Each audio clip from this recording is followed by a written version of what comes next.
Good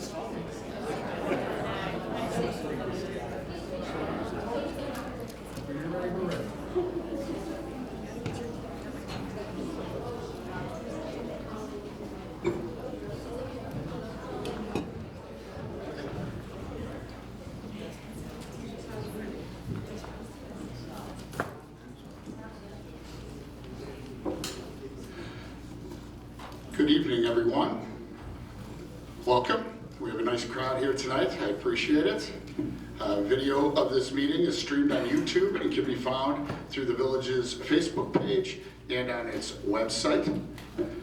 We are glad to see everyone out on what's now, I guess, referred to as Super Bowl Monday. I hope everyone had a nice weekend. I personally was very busy. My oldest got married on Saturday, so that was very exciting. Everything went well. Thank you. But before that, I'll go backwards. Before that, I attended the West Central Municipal Conference legislative breakfast, and I was joined by Tim O'Brien, Trustee Tim O'Brien, and Trustee Peg Peterson. We heard from State Senator Durbin, as well as the state reps and state senators. We also heard from several congressmen, including Chuy Garcia and Raja. One of the interesting things that Congressman Raja, I'll just call it Raja like the commercial, said was that he is trying real hard to get federal funding for lead service line replacement.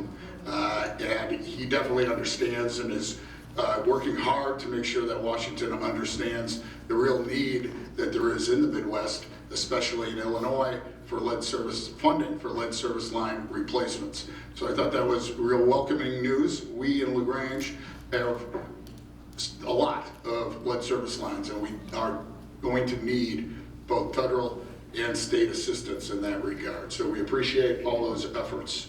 And then on Friday, I participated along with Trustee Gale and Trustee Peterson at the Construction Industry Service Corporation breakfast.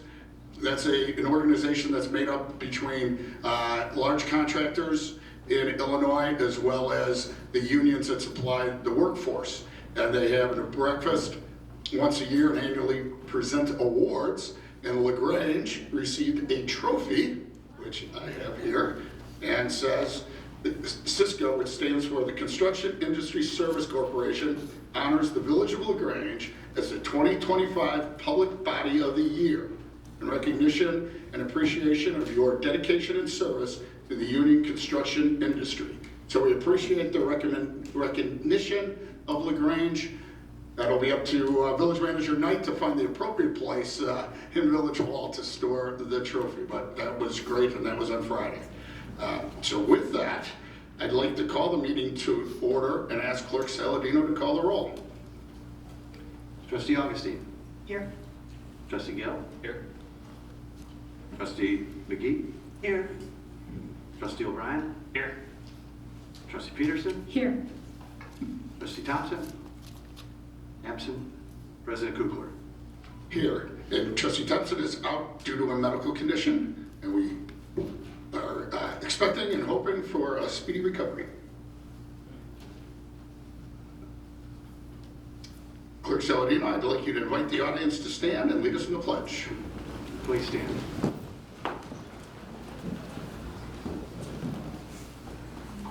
pledge allegiance to the flag of the United States of America and to the republic for which it stands, one nation, under God, indivisible, with liberty and justice for all.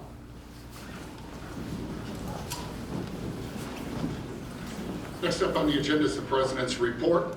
A couple of things that we are going to be having on our agenda, and I'll touch briefly on them. On tonight's agenda under current business is a welcoming community ordinance that will be considered. The ordinance was drafted in response to hearing from individuals concerned with the activities of federal immigration officers.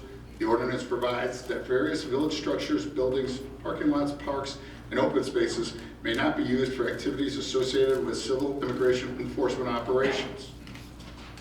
And again, we'll talk about that more in detail. Also on tonight's agenda is a zoning code item. It's related to previously existing legal non-conforming accessory structure that's located, it's a resident located at 300 South LaGrange Road. The applicant has applied for variation from the zoning code to reconstruct the detached garage with an accessory dwelling unit which collapsed in April of 2025. The applicant is proposing to construct a coach house in the same location as the previous structure. Also, I want to recognize LaGrange Restaurant Week. All of us are looking forward to the LaGrange Restaurant Week, which takes place February 28th through March 8th. This signature culinary event is calling for you to bring your appetite to LaGrange, as popular restaurants will offer value-based menus that reflect LaGrange's rich culinary diversity. Please take the opportunity to experience hot spots that serve Italian, Japanese, Chinese, barbecue, and contemporary American cuisines. It's a popular time for dining in LaGrange, and it's never too early to reserve a table at a participating restaurant. To make sure you have a spot, I always recommend that you try someplace new as well as going to your old favorites. So we're hoping to see you out in dining in LaGrange. And with that, I would ask Manager Knight for a manager's report. Thank you, President Kukler, and good evening, everyone.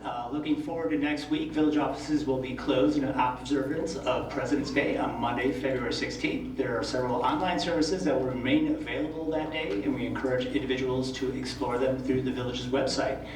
Village offices will reopen on Tuesday, February 17th.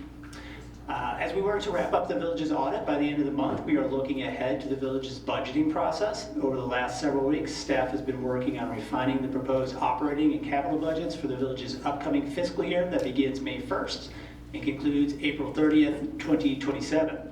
Staff has taken a hard look at budget numbers and has worked to control costs wherever possible to ensure that resources are directed to areas where they are most impactful and best serve LaGrange.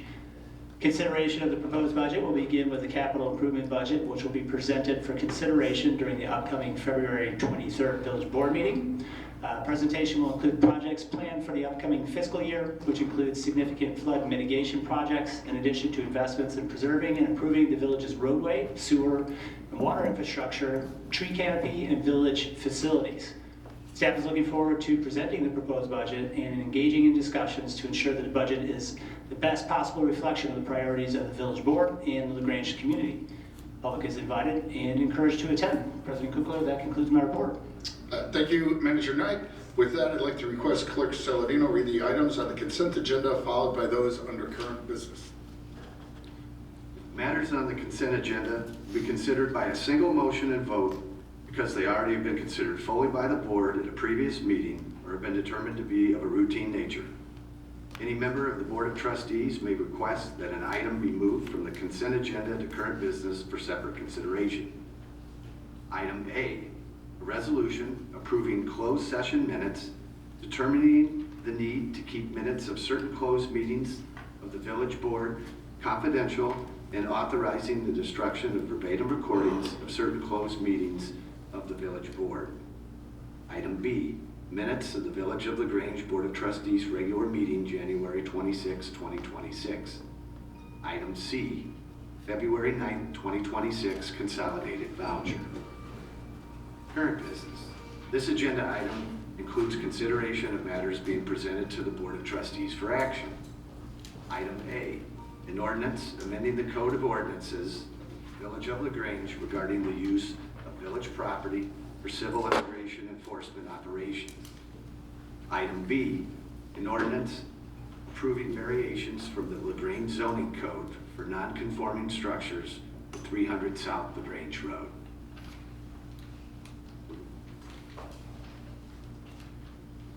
Thank you, Clerk Saladino. The next item on tonight's agenda is public comments regarding agenda items. This would include the welcoming ordinance, and again, on the things that are on both the consent and the regular business. So please come to the microphone, state your name, your address. We are limiting comments to 3 minutes, and I would ask that if you're planning to speak, we have 2 or 3 people lined up, just so we don't have the break of who's next. Okay. Please start. Good evening. Good evening, everyone. My name is Jim Longino. I'm a resident at 109 North Kensington in LaGrange. Thank you. Good evening, everyone. I'm Jim Longino, a resident at 109 North Kensington in LaGrange. I want to thank you all for being here tonight, and I wanted to first thank you for realizing the seriousness of the situation at hand and making this welcoming ordinance in the village a high priority. This ordinance, as I am for it, is a good first attempt. I feel it would need some additional guarantees for public safety and for the protection of constitutional rights. We have seen the abuses from ICE and CPB. We have seen the actions of ICE toward even off-duty Minneapolis police subjected to their abuses. We have seen the outright ignoring of court orders. We see the lethal and anti-constitutional federal enforcement of our immigration laws, which are generally misdemeanors. The unaccountability is what should frighten everyone. We know where this leads by history and in other nations where a secret police has no boundaries. We see that this is an agency that is attacking and terrorizing the city, specifically those who did not vote for this current federal government. So the question is, will the village and the police protect the rights of everyone? There are no judicial warrants. They are claiming that warrants aren't needed. That is not how we as Americans or as police operate. As a resident here, it concerns me that not only can anyone be targeted and their rights abused, but even little 5-year-old boys can be detained. And now just after Renee Good and Alex Preddy were murdered, we had the president's own deputy chief of staff saying that anyone who rightfully documenting these abuses are domestic terrorists. That should frighten everybody. Think about that. To be labeled as a domestic terrorist for exercising displeasure through our First Amendment rights to address government grievances and film for the record these actions as we witness these abuses and killings with no accountability by masked so-called agents. I could cite all types of statistics within this federal agency of abuses by ICE and CPB for the past 20 years. Now we have confirmed reports that these same people are being given more money, more weapons, and more ability to abuse the people through our tax dollars.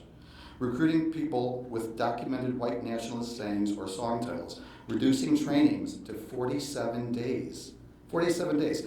This isn't how we protect people from criminals. That's encouraging criminals or ill-suited people to become this secret police force. If our police force saw a citizen masked attacking another citizen, the police would rightly intercede. We have agents now dressed with no real identifiable identity, stopping citizens alike and literally abusing them.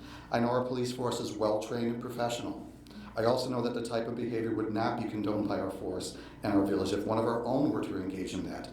So I request that we make sure that all parties are given their constitutional and due processes, and that if police are called out or are witnessing themselves these abuses when so-called federal agents are in town who are illegally detaining people or worse, physically assaulting people, that we will be protected. I also know that we don't want to believe that this is happening, but it is, and many have been warning that this would be the direction should this federal administration make good on its threats of retribution and eliminating voting for only one viewpoint. Again, I applaud the village in taking this stand and request we increase the protections for all of us, because we either all stand up for our democracy and what our community believes in, treating people humanely and within the law, or we will fail. Thank you, Mr. Longino. Thank you.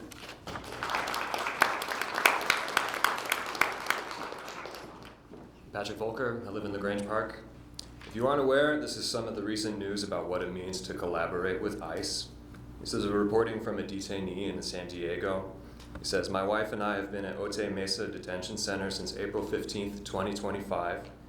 It's a handwritten note wrapped around a lotion bottle that was thrown over the fence.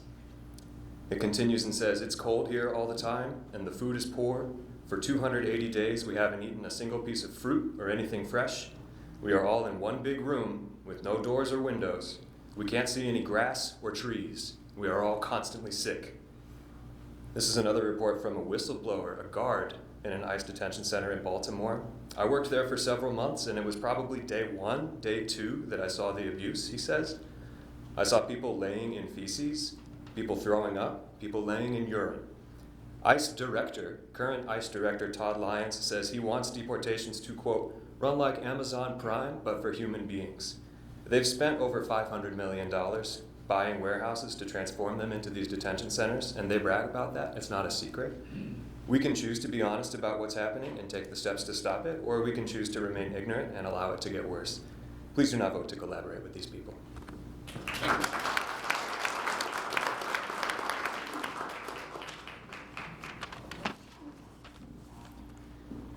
Hello, my name is Dulce Maria Rodriguez.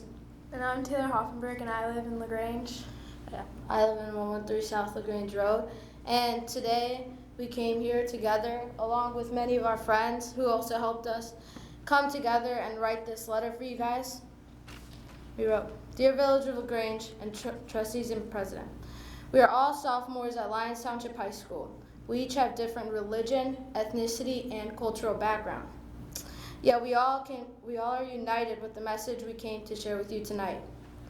Several of our neighboring communities passed the welcoming ordinance over the past few years, and hearing that the board is still debating this issue motivated us to speak up. We attend a school that does a great job at promoting diversity and inclusion, meaning we value everyone regardless of culture, religion, or immigration status. Which is why it is difficult for us to understand why it has even taken our village so long to mirror this. This leads us to reflect, is LaGrange an unwelcoming town? The thought of even having to go through the precautions of a welcoming community and being cautious about the way that we talk, look, or act scares us. The thought of a welcoming community even needing to be debated is concerning. As a group, we frequently are in downtown LaGrange to eat or spend time together. It has always felt safe and an open place where everyone from different backgrounds can come together and create a lively environment. This is what makes LaGrange LaGrange. We want you to think about how being viewed as a not welcoming town may not only affect businesses, but will also have a traumatic effect on the younger generation and families. Whether it's an indirect attack or not, is LaGrange implying that our community welcomes masked, unidentifiable federal agents who are intent upon capturing illegal aliens and suppressing opponents to this terror? Is LaGrange okay with ripping people out of their cars, taking and or even killing them? The effect that ICE is having on our community and our country impacts our community, from ICE agents storming our houses and those of people like us in Minneapolis, going through severe events caused by ICE. Where does LaGrange stand on this type of conduct? Does our village welcome diversity, or do we welcome the terror of ICE agents? If we don't take these severe occurrences seriously, then it would become our reality. It's only a matter of time until effects may take place. Take into account that 31.6% of LaGrange residents are not U.S. citizens, and everyone in some way, shape, or form contributed to building a strong community we have the opportunity to be a part of. Now think about all these immigrants who keep many of our amazing businesses up and running, which keeps the area so lively. The strength of our homes, neighborhood, and community comes from the people who come together as one, regardless of who they are or who they once were. John F. Kennedy once said that everywhere immigrants have enriched and strengthened the fabric of American life. This implies that immigrants make a huge contribution to the U.S. This is a defining moment in America. Who are we? Who is LaGrange? LaGrange we know and grew up in embraces and celebrates diversity. At the end of the day, we are all connected to someone strong enough to immigrate for a better life. No one should feel threatened or endangered in the place they came to seek shelter in. As future doctors, attorneys, engineers, teachers, and many more future job holders, we will not stand for a community that belittles someone based on their heritage. So please, do the right thing and reflect the will and values of your residents, us, and pass the welcoming ordinance. Thank you.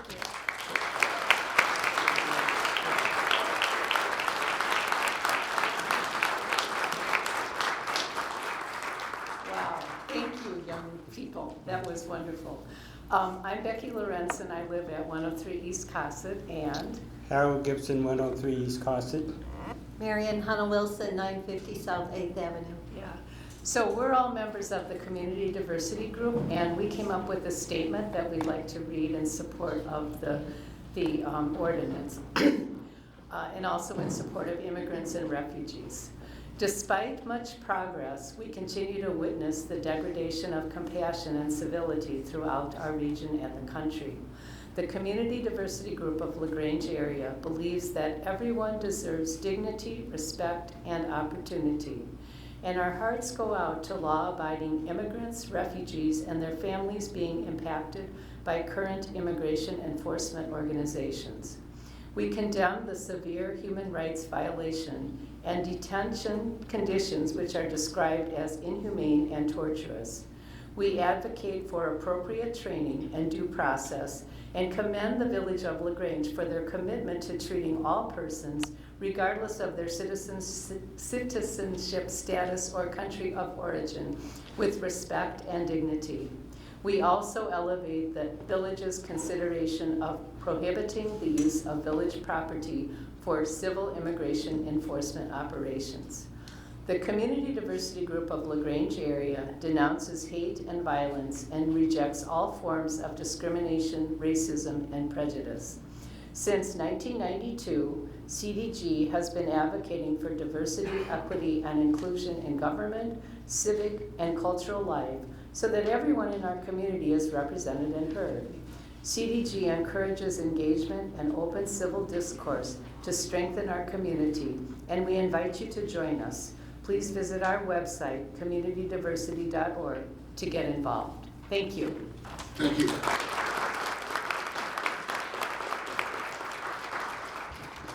Hi, my name is Chris Moravik. I live at 42 North Ashland in LaGrange. I'm here, this is a very emotional topic for everybody in this room. I come from a house, I have children. The reason I'm here today is because my children were asking about this and I felt like there was a need for me to go out and set a good example and come in here. I agree with what the children have said tonight, that people should be welcoming. I try to have an inclusive family presence. We do things. I try to treat people how I'd like to be treated. I guess the reason I'm concerned about this ordinance modification is because the people in this room are expecting for ICE come into town, that our police department's gonna be able to go over there and enforce kicking them out of town and following the rules of this ordinance, which is putting our law enforcement in a very bad position, because as I'm understanding, there really isn't any, the ordinance that we're setting today is giving false hope and false expectations to the people in this room, because our law enforcement isn't going to be able to go over there and tell a federal ICE agent that they need to leave. That puts the chief's staff in a very bad position on the street. And when you have residents that we have an ordinance, ICE can't be in our town, we need to stop them, we need to do this.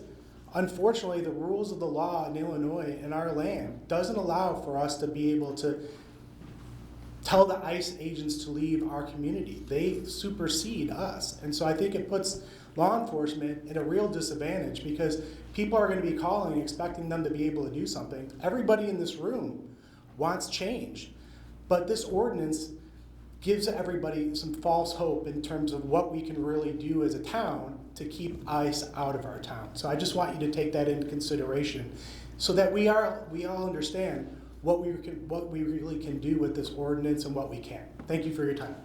Thank you.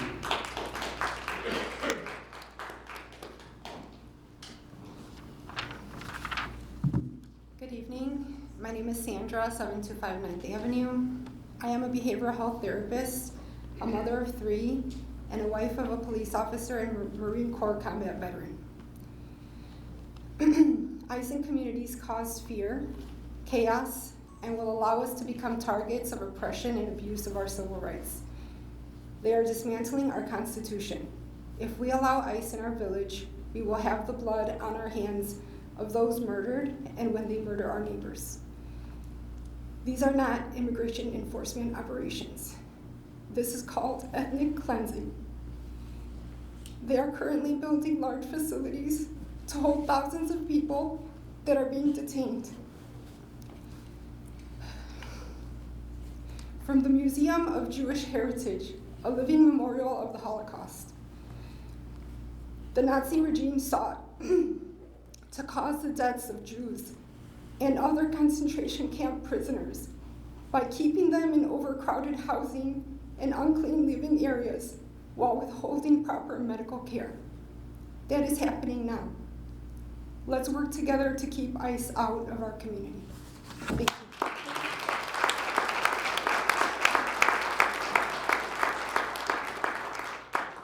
Hello, I'm Jonathan Platt. I'm actually a resident of Brookfield, 3649 Madison. I'm here tonight. I first must say I have no legal training, but I've been a volunteer for some months with Indivisible and have reviewed a very many number of no ICE ordinances that have passed. So I want to commend you all on how fast you started working on this and getting it going. But what I'd like to address is that I see some aspects of other ICE ordinances that are missing in tonight's representation that you've had up on your website. So in the interest of time, I'm only going to name just a couple brief ones as an indicator, and then I'll send an email so that you could, have it as time permits. The first one I want to bring up is that the other ICE ordinances that I've looked at go, a big part of that is going farther than the Trust Act, which only specifies police non-compliance with immigration enforcement under the current ICE, activities. And their ordinances also cover all village staff, and in the case of Batavia, also specify private contractors. That their ordinance specifies that no village employee is to participate in either gathering or sharing information on immigrant status. So this provides protection not only for our immigrants, but also protection for village staff in terms of being able to stand on an ordinance to insist that they will not cooperate with ICE on this.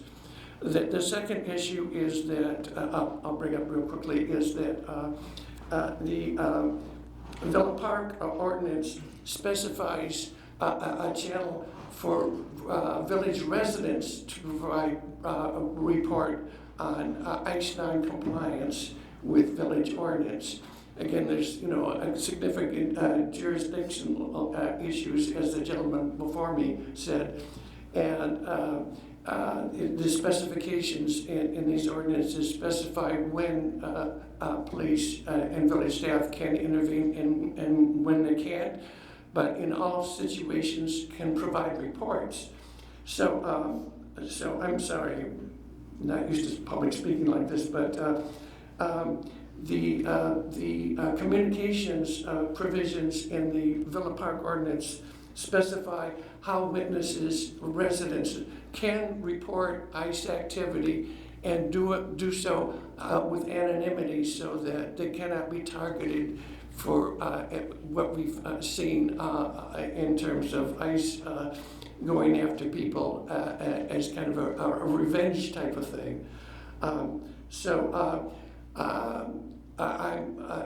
in no position to advise you on how best to look at these, but I would say that if you choose to go ahead and pass this ordinance tonight, and as it stands, I think there's some strong aspects about it, and I understand the need to get something going. If it passes tonight, what I urge you to do is maybe take a look at adding some of these other issues as an addendum. A number of villages such as... Thank you, Jonathan. Pardon? Thank you. Oh, yeah, I'm very sorry. And I'll pass this on to the clerk. So, yeah, thank you very much. Thank you.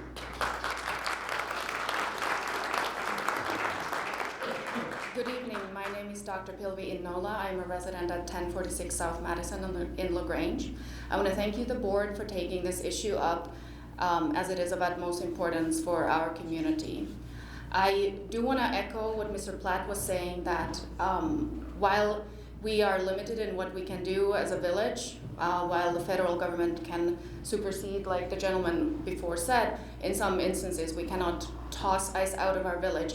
There are so many more things that we can do than what this ordinance says. For example, forbid staff to inquire, village staff to inquire or provide immigration status.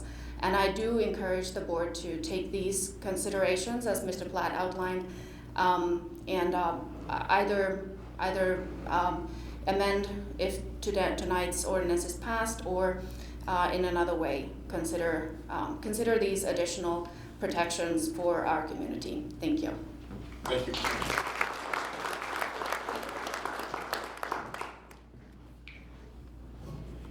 Good evening, I'm Mike Waters, 11 West Elm Avenue. First, I want to thank you for moving so quickly on the ordinance before you tonight. We hope you'll adopt it. It is a great step and an important step. I echo some of the things the previous speaker said about some additional measures we'd like to see added to the ordinance once it's on the books. I also ask that the village share information with residents through its website, through its newsletter, about immigration protections. This could be knowing your rights information for not only for immigrants who live in LaGrange, but who work in LaGrange and their employers. The kinds of things that could be helpful to employers if confronted by an ICE raid of their business. Also, we'd like to see the village share information about family preparedness plans, things that immigrant families should do to be ready in case there is one of their members is detained. There has been immigration enforcement in LaGrange. We know this, and it seems reasonable to expect that there will be in the future. And finally, we ask you to support community actions that are meant to support residents, things like Know Your Rights seminars, distribution of Know Your Rights information. Not necessarily to do that yourself, but to share information with residents about community organizations that are undertaking these measures to protect immigrants who live and work in LaGrange and their employers. Thank you.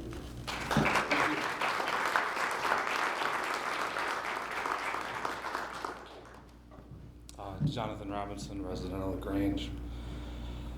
Basically, I'm very much in support of what's happening. I'm happy that the compliments were compliments are due. Thank you for taking this up. Thank you for taking it up so quickly. The two things I'm going to request is that when you deliberate, that take the time to explain why it was these 4 provisions and why only these 4 provisions. Please let us know why none of the rest made this track or why they don't deserve to be where they're at. The other thing, just to echo what I've been hearing, is I'd like you to actually direct the village to look at policies for communication on immigration. And I'd like to see, if nothing else, a quick policy that has on the village website, if nothing else, a link to some of these organizations. But some level of communication, they've all asked for it. It's a very simple thing to add, and it's a very nice thing that could come up at the next meeting, is a request the staff create a policy of how to communicate better with this. Any communication, anything. We're not against what ICE is doing. We're against how they are doing it. And we are trying to make a statement that how they are doing it is inappropriate.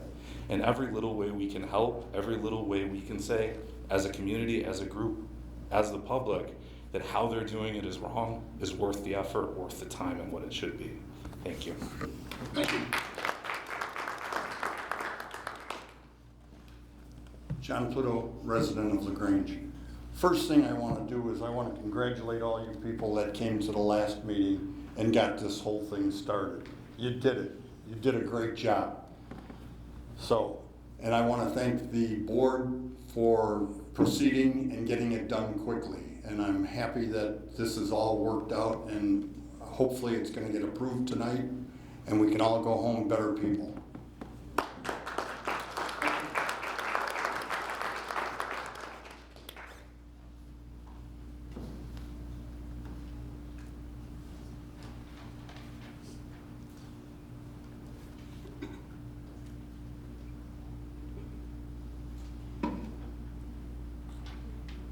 Moving on to the consent agenda, can I have a motion to approve the consent agenda and a second?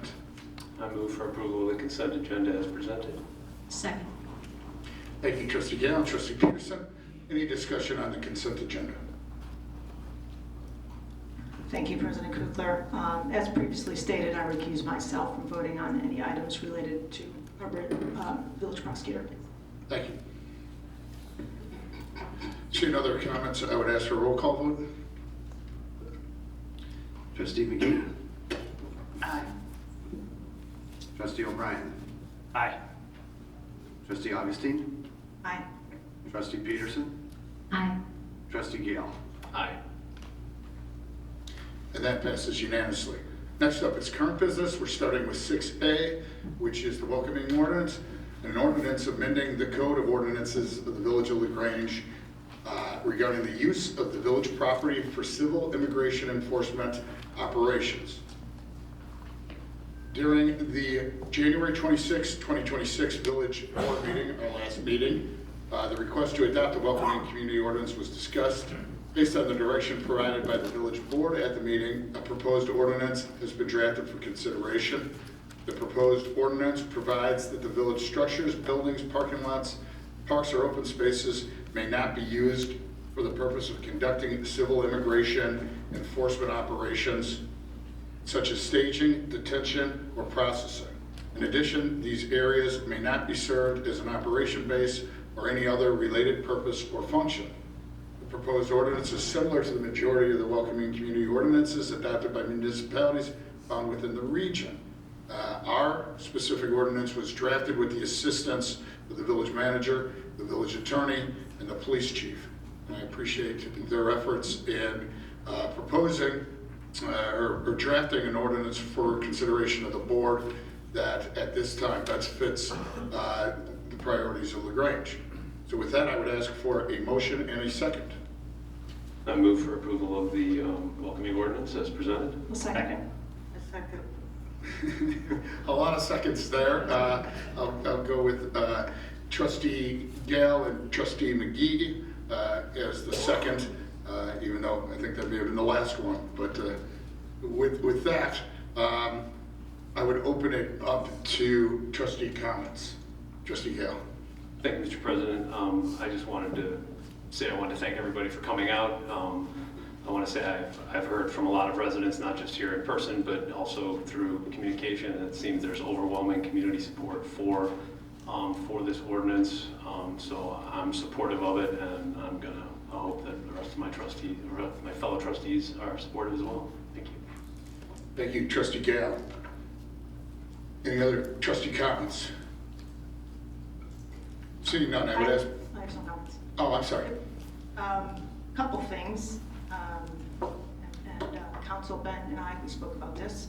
And it's been asked of us tonight.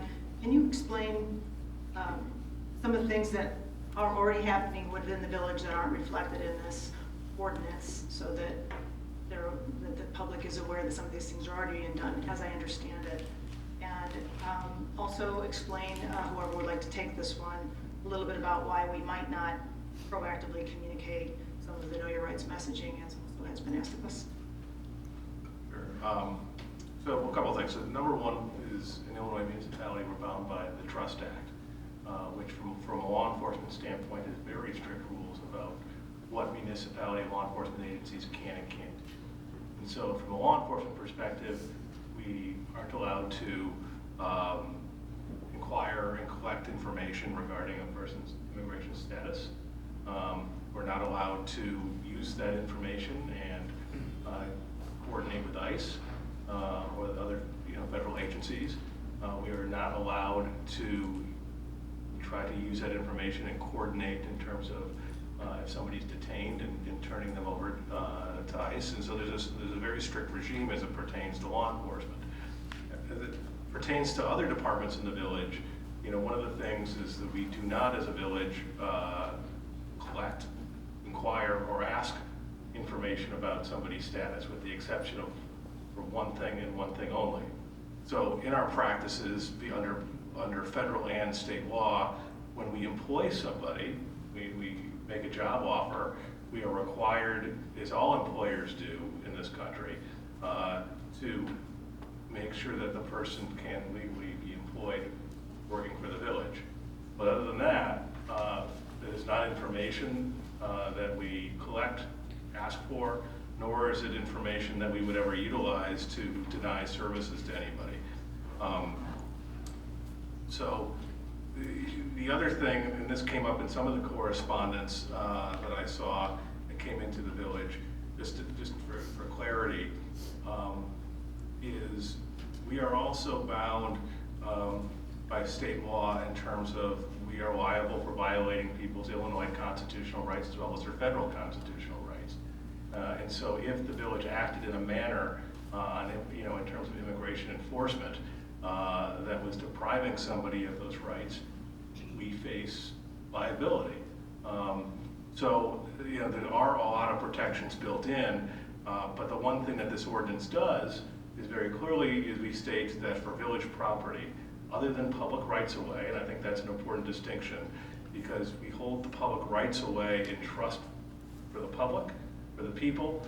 We aren't allowed to deny access, and that includes to the federal government on our streets, but for other types of village property, it says, which we are, allowed to set its purpose, that it is not intended and cannot be used for the activities that have been discussed. So from our parking garage to the lawn of Village Hall. And as a property owner, we can set its purpose. And so that's why that provision is the one that is in the ordinance. It is also the one, that provision is most common amongst Illinois municipalities that have adopted these ordinances. This is the thing that we can most control, and that is in our purview to do. Well, I would suggest that whether it's tonight or in the near future, we consider amending it to having us as a village the ability to proactively message and communicate and share information as it comes up. We have an informed community out here who could be helpful. I don't think it's a lot of work for the village to do.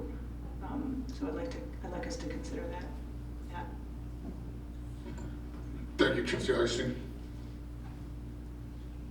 Seeing no other comments, I would ask for a roll call vote. Trustee Peterson? Aye. Trustee O'Brien? Aye. Trustee Augustine? Aye. Trustee McGee? Aye. Trustee Gale? Aye. And that passes unanimously. Thank you.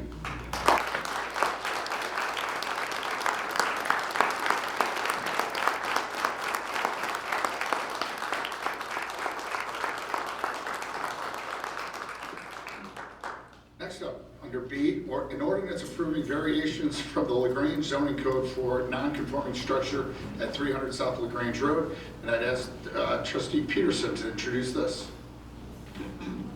Tom and Jenny Hoekstra, the applicants, owners of the property at 300 South LaGrange Road, the subject property, are seeking to reconstruct a previously existing legal non-conforming accessory structure on the subject property. The applicant has applied for variations from zoning code section 12-102H and 12-103H to allow the reconstruction of a detached garage with accessory dwelling unit within the R3 single-family residential district. The requested variations would allow the applicant to construct a legal non-conforming detached garage with an accessory dwelling unit which collapsed in April 2025. The applicant is proposing to construct the accessory structure in the same location as the previously existing structure. Although staff initially found that the zoning code's limitations on variations prevented the second floor of a garage serving as a dwelling unit, the ZBA found that these limitations and conditions did not apply to variation requests regarding the reconstruction of previously existing legal non-conforming structures. The ZBA conducted a public hearing on the application on January 15, 2026. Several members of the public spoke in favor of the application. The ZBA found that the variation would not impact the essential character of the surrounding residential area and noted similar accessory structures throughout the LaGrange Historic District. After the hearing was closed, the ZBA deliberated and voted 4-0 to recommend approval of the requested variation. I move to approve the proposed variation as reflected of the ZBA's recommendation. Second. Thank you, Trustee Peterson and Trustee O'Brien. Any discussion regarding this item? Trustee Augustine. It's more of just a comment. I was not the trustee liaison for this commission meeting, but I went to it and I just wanted to commend the homeowners for a job well done. I know it was difficult. I know it was painful. First of all, to see your structure and your yard fall down that you've so carefully tried to restore. You've done great work on that property and you've maintained a historic home, and that's appreciated. And you've done everything right. You've pulled every permit. You've dotted every I and crossed every T. Well, I thank you for coming through and educating me on a few things in our code. I just commend the zoning board for seeing your point of view. And again, it was just a very impressive argument, shall we say? But I'm glad it went that way, and I look forward to seeing it go up again. Thanks. Thank you. Trustee Peterson, looks like you may have a comment. I was the liaison, so that was me. I attended the meeting, and I also want to thank Mr. and Mrs. Hoekstra, and I also want to thank the members of the ZBA. They are very committed individuals and always are very receptive to comments to the public hearing, and I've learned a lot in the last year that I've been on it, and I want to thank the neighbors and friends who came out in support of the Hoekstras. It was a very interesting meeting. So I am in agreement with the recommendation of the ZBA and will be voting for it. Thank you, Trustee Peterson. Seeing no other comments, I would ask for a roll call vote. Trustee Augustine. Aye. Trustee Gale. Aye. Trustee McGee. Aye. Trustee O'Brien. Aye. Trustee Peterson. Aye. And that passes unanimously. Congratulations. Next up on the agenda is public comments regarding matters not on tonight's agenda.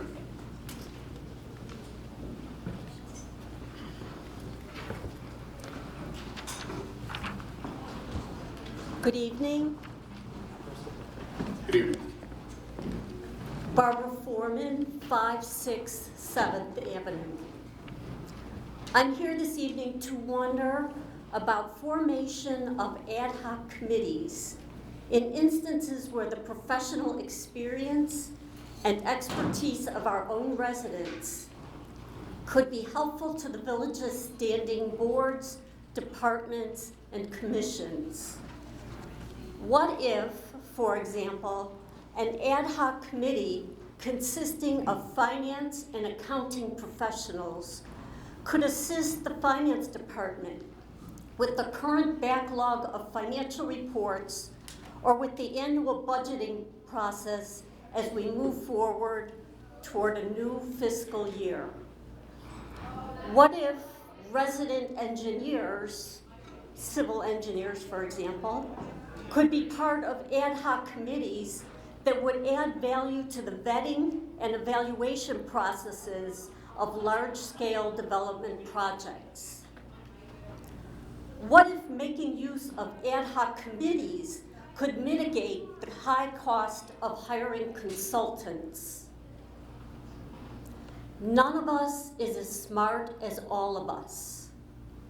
What if residents who don't have time to serve on standing boards and commissions had opportunity to offer their wisdom and experience to the village in the temporary, targeted, more short-term format of an ad hoc committee?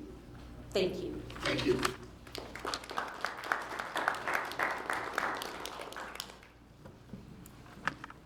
Good evening. My name is Susan Walton. I live at 817 South Catherine Avenue. We have lived at this address for almost exactly 42 years. We have been fortunate to live here in Grange. We live in a lovely neighborhood. We started out with We were the youngest family on the block, and now I think we are there almost longer than anyone else. And these last 3 years, 2.5 to 3 years, have been very trying for everyone on the block, on the 800 block of South Catherine. As a resident here, I expect that each of you trustees knows the history of what is going on that block. It is inexcusable, it is unnerving, and it is dangerous for all of us. One of the first gentlemen that spoke this evening said, "Our police in LaGrange are well-trained and professional." I thought that. I had every confidence in the police of LaGrange until these things started happening on our block. I had a personal experience, probably, I'm thinking it was in the fall of 2023, when I personally went to the police department and I asked to speak to an officer. Unfortunately, I did not get the name of the officer who came out to speak to me. I explained to him some of the things we were seeing. One of the specific things was a car in which a man was living. And the car had skulls on the inside, was very unnerving and disturbing for us as adults, but also for our children. And the officer's response was, "I think you are just worried because that person is not like you." To me, that was an insult. That officer did not know me. He is an officer who I expected to give me a little respect. The police department says, if you see something, say something. If you see something that is going on in your neighborhood, come tell us. The police have been in the 800 block of Catherine, South Catherine, 100 or more times in the last, is it the last 12 months or in the duration of the time? Last 2 years? And still that situation exists. Drugs, probably prostitution, people living in the house who do not own the house, and yet, we see no resolution. I would like for each one of you to think how you would feel if that was going on across the street from you. Thank you. Thank you, Susan.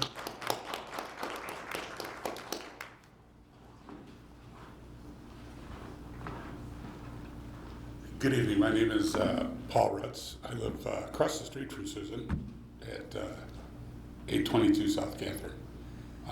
I wasn't planning on speaking, so I don't have his prepared remarks, but when I was just listening to Susan, I thought she really shouldn't have to stand up here alone and do this. Over the past 3 years, as I've told the chief and I've told Mr. Knight earlier tonight, we've been basically watching the opioid crisis happening right in front of us on our block. Started off with a fairly decent family and went through, that house went through painkillers to couldn't get them anymore, to getting illegal drugs, to not moving out of the house, forcing his wife and children out of the house, to criminal elements showing up in the house. So we weren't prepared for this either. We're not trained law enforcement. We're nothing, as far as that goes. I personally think we're a great community.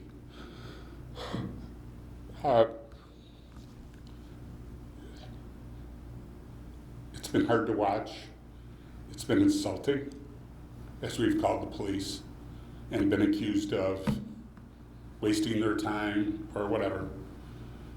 But it did transition from watching a friend his life kind of going down the tubes, to the point at which we needed to start to call the police. And things like where he went out of town and there were at least 14 or 15 people living in that house, and it seemed that they were conducting business, whether that was prostitution or selling drugs or whatever, to finding white powder thrown under the bushes on the corner. We provided video, we provided the powder. We couldn't get any follow-up. We called. What happened with this powder? What happened with this investigation? And unfortunately, the frustration was very high until we wrote a letter and got 38 households to sign it. We got immediate attention from the department and Sergeant Nemechek, and there was a camera that went up, and we had occasional service from the police and so on. And that led to a raid. And I think that we contributed quite a bit of that. We provided pictures, we provided names, we were sending in information as to what was happening at the house when. And as soon as that raid happened, I don't know why it happened on a Monday morning. I'm not in law enforcement, but it would seem that you could probably find a lot more activity at that house on a Friday night or a Saturday night. But in any case, they found stuff. They found fentanyl, they found cocaine, they found the useful things that were in the house, and then kind of went dark again. The people returned to the house, we were still calling, we were doing whatever, but we couldn't get the same attention of a patrol car sitting on the street watching what was happening. And when Mr. Knight was quoted in the patch as saying that we were getting special surveillance, I couldn't have called that reporter fast enough saying, I'm home all day, I haven't seen anything. But when the WGN, a newscast ran, all of a sudden we had attention again. And we appreciate that. It's just we shouldn't have to beg for it. And I understand the chief is going to attend the hearing tomorrow to hopefully get him evicted. I don't know if that's going to be the end of this. They had customers, they had people coming back and forth. Even if you evict him, I don't know if these people are going to stop showing up on the block. This isn't over. And I don't know that anybody on the block feels safe. So I hope this rings your bell. I hope you're paying attention.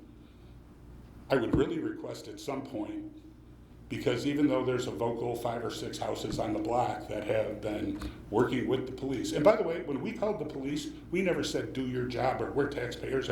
We said, what can we do to help? What do you need from us to be able to knock on the door or get into the house or whatever? We were always asking, what can we do to help? So we think we've done our part. Like I said, I'm not confident that, I don't know when the moratorium on evictions is over. I thought it was already over, but I was told today it's March 1st. I don't know. But whenever he gets evicted, I don't know that this is, I still think we may be calling the police saying there's somebody wandering up and down the block.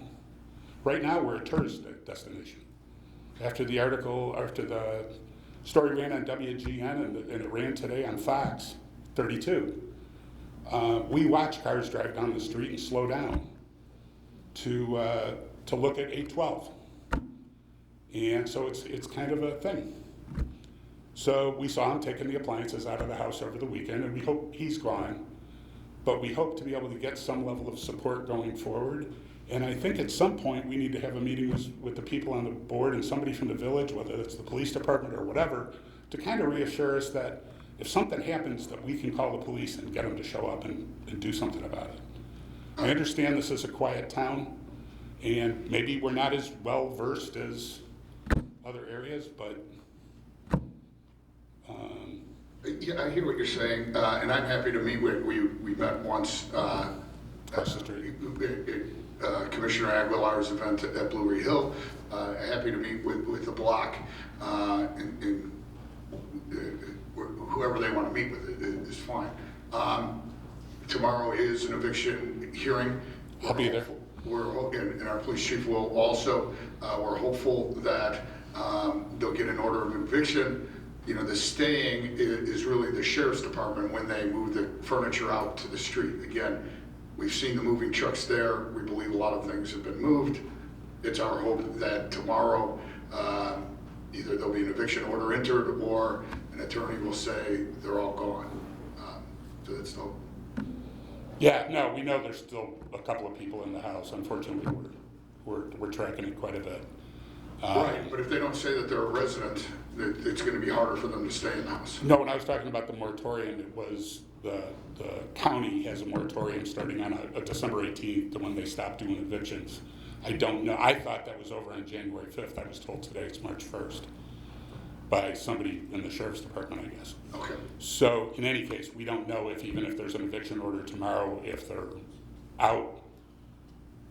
I have it on pretty good terms. He has no place to go, so I'm assuming he's staying there until he's forced out. But in any case, all I'm asking for is we can't be ignored. I agree. Okay. Thank you. Thank you.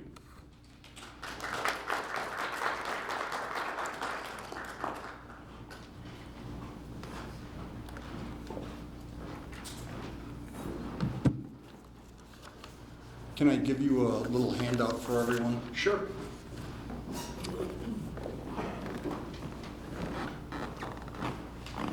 You give it to me, I'll pass it.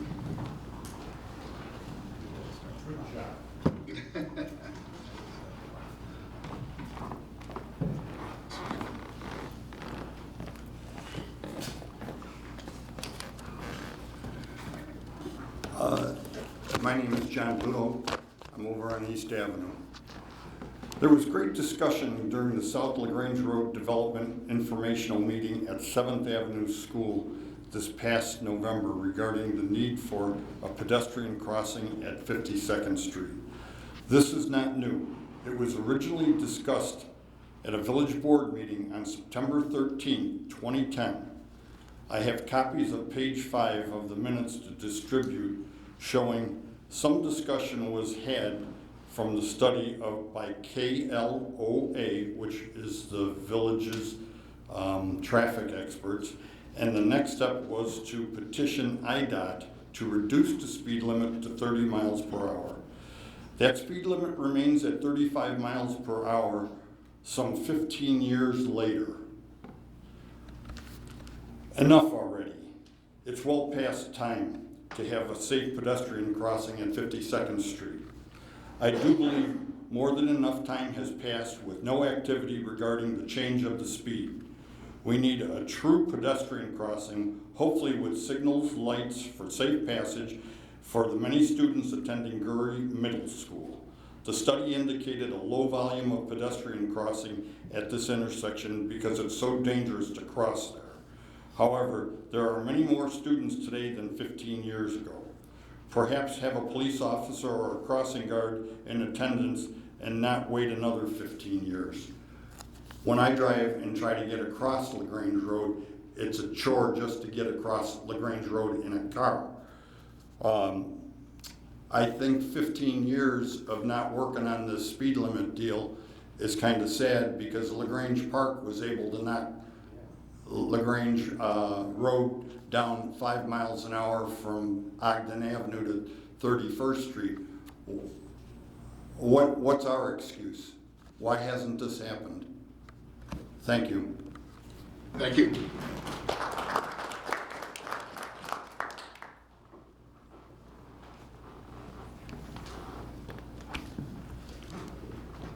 I'm Jonathan Robinson. I'm a LaGrange resident. I had asked a few things in the public forum at the last meeting. The first item being an update on converting the intentions of the comprehensive plan into an updated version of the zoning code.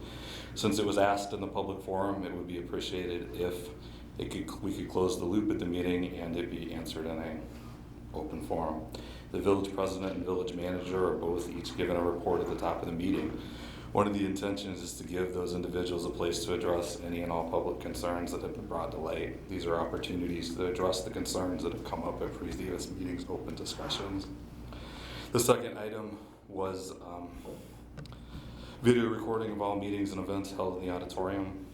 My reading of the November 25th, 2024 resolution in the agenda that was approved indicates that all of the video equipment was purchased with the intention and promise for it to be used at every meeting and event in the auditorium.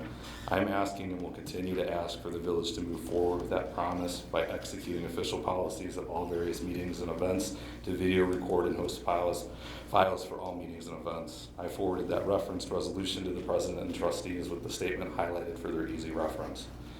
Video recording of all public meetings and events will increase access to information, allow residents to be informed, create transparency in all processes, and most importantly, should help community engagement. I do not see what the problem is when the large investment is in place with the equipment, and there simply needs to be a reasonable policy created to use the equipment and post the videos. I would appreciate a public response to this request as well. An update on my Plan Commission case 286. Unfortunately, I've hit a snag in the process with my provisions at the Plan Commission regarding assisting residents when large developments are proposed next to their single-family homes. Last week, I was provided with a bill from the village. I agreed and provided the original $1,500 reimbursable amount required with the application, which I had assumed would be used to supplement village costs for things above and beyond the normal operations, and assumed the final fees would be around or under that amount. Only being partway through the process, just after one hearing, I was told my current charges are approximately $2,700. Of specific note was a fee of $603.75 for the creation of meeting minutes. I was under the impression that was normal and not an above and beyond normal duty cost. The village was billed 35 hours of time to create the January Plan Commission meeting minutes. It's my understanding that meeting minutes should take in the range of 2.5 times the length of the meeting to be created. I also found information that creating meeting minutes should be in the range of around $1 per recorded minute of audio. Both numbers would have created fees in the range of $2 and $50. It appears that the village is being charged 2 to 2.5 times a reasonable rate for the creation of meeting minutes. Most concerningly and most unexpectedly, I was told I would be billed approximately $1,500 for the village attorney's time sitting at the hearing. The Plan Commission case just previous to mine, 285, heard at the November Plan Commission meeting, was the same text amendment application type situation as my application. And I was provided what they were billed. They were billed a total of $938 to be at the same point just after the first hearing. The reason they were charged substantially less was because they were not billed for any village attorney time, because the village attorney did not attend the November Plan Commission meeting. To me, case 285 proves that the village attorney does not need to be present at text amendment hearings. So there was no need for the village attorney to be at my hearing. It is unclear why the village attorney elected to attend my hearing, but did not elect to hear the case 285 hearing. But that simple action resulted in roughly tripling the fees I was charged from the $938 for case 285 to $2,700 for my case 286. It has come to my understanding that in Midlothian, West Dundee, Bellwood, Roselle, Bloomingdale, Broadview, and Oak Brook, no village attorney fees from a Plan Commission hearing would be passed on to an applicant. As I told our village staff, the village attorney is not there to assist me.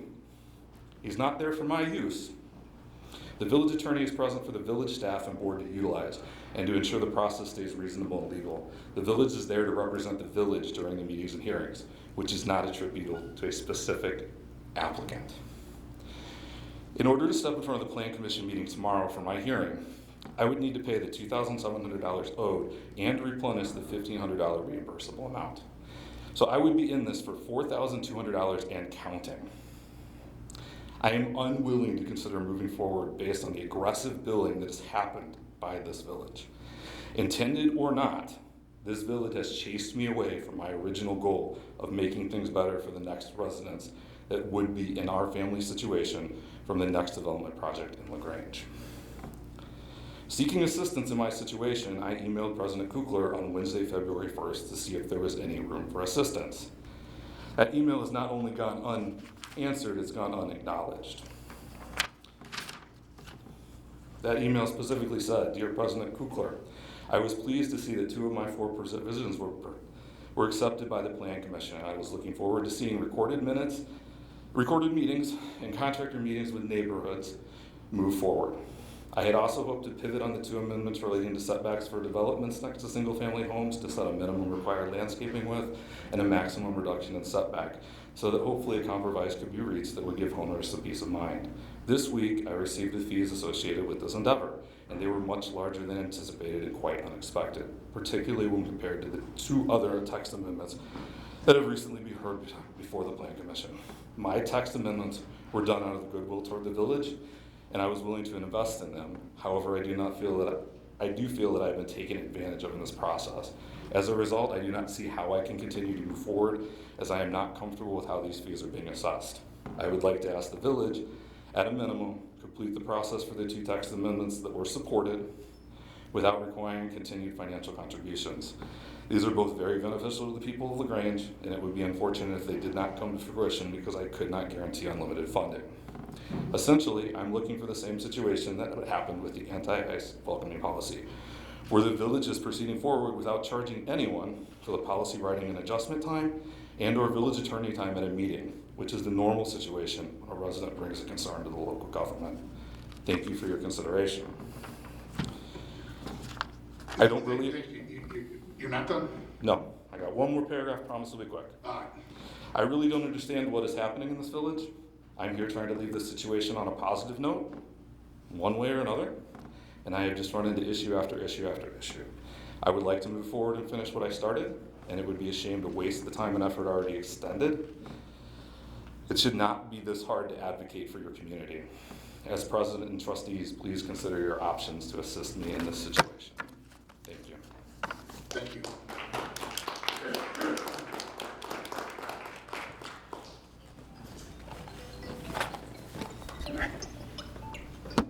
So I won't make the news. Al Foreman, 56 7th Avenue.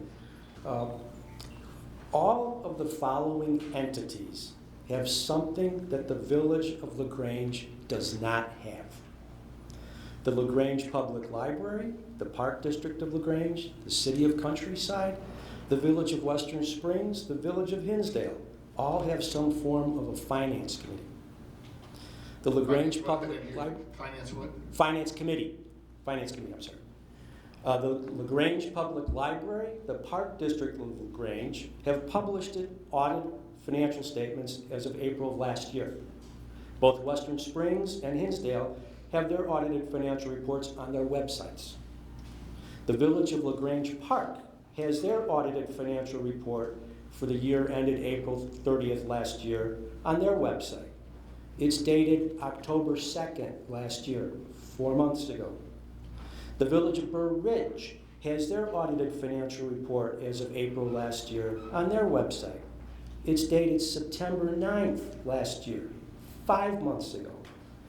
I find this particularly interesting as LaGrange and Burr Ridge share the same part-time consultant. Now, it's nearly 2 years since the village has published any financial statements, April 30th, 2024. And I appreciate the statement that says an audit is coming soon, but frankly, that's incredibly tardy. This village is a $40 million annual business, and it's concerning that we've not provided timely, transparent, comprehensive financial reporting to the village residents of LaGrange. The board needs to take action to improve this unacceptable situation. Poor financial hygiene not only risks public confidence, it will adversely affect the village's creditworthiness as you consider future borrowings. Now, based on FOIA responses, I've confirmed the village has no economic impact analysis of the 112 East Burlington project. I consider that a glaring omission. Now, I've estimated the impact myself, and I can confidently say that if the village incurs a 25 basis point increase in their borrowing rate due to poor financial management, that cost would exceed any of the incremental revenues the village would generate based on the 112 Burlington project. The village needs to get the financial house in order immediately. Completion of an audit 4 months late cannot be repeated. We need to deliver improved financial reporting, especially on a more current basis. Thank you. Thank you.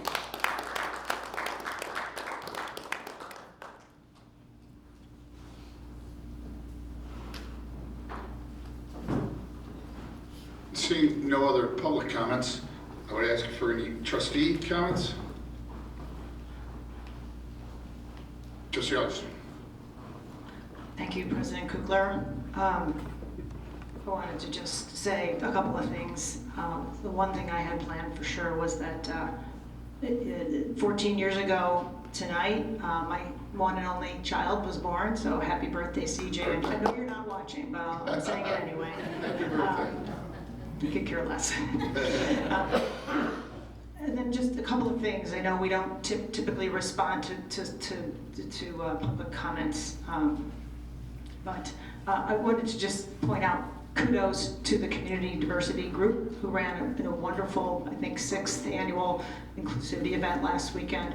They're a great organization. They're a place to get involved and be involved, and please, anyone who doesn't know anything about them, look them up, join them, and participate. They're a wonderful asset to this community in the area. To the woman who talked about the ad hoc committees, I stood up there years ago before I was a trustee and asked for the village to consider a new commission and stated that we hadn't had anything in a while. We actually put together a task force on communications and digital technology to kind of see the village through. We pulled residents from the area to join on this task force and make recommendations to the village, and I think it was on many levels successful. But it was a task force, so it didn't stick around.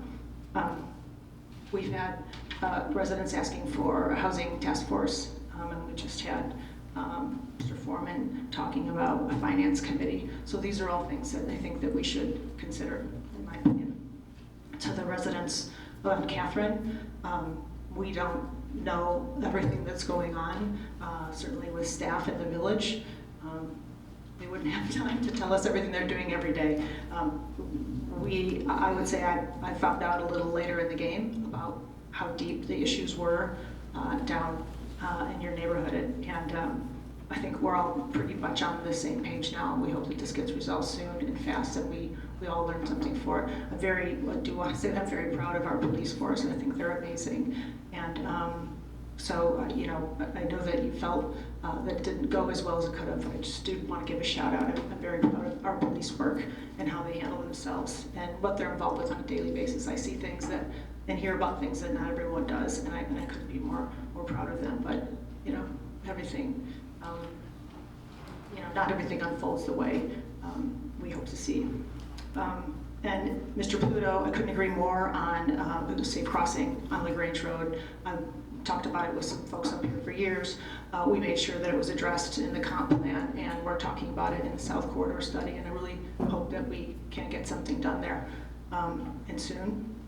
And Jonathan, I know you didn't get all the way through with your points, your 2 of 4, but I support those 2, and I hope that we're still talking about those soon.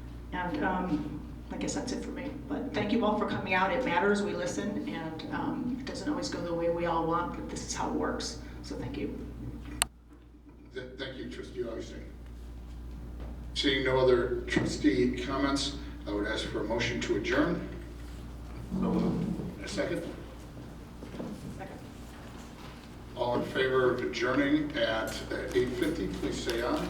Aye. Any opposed? And we are adjourned.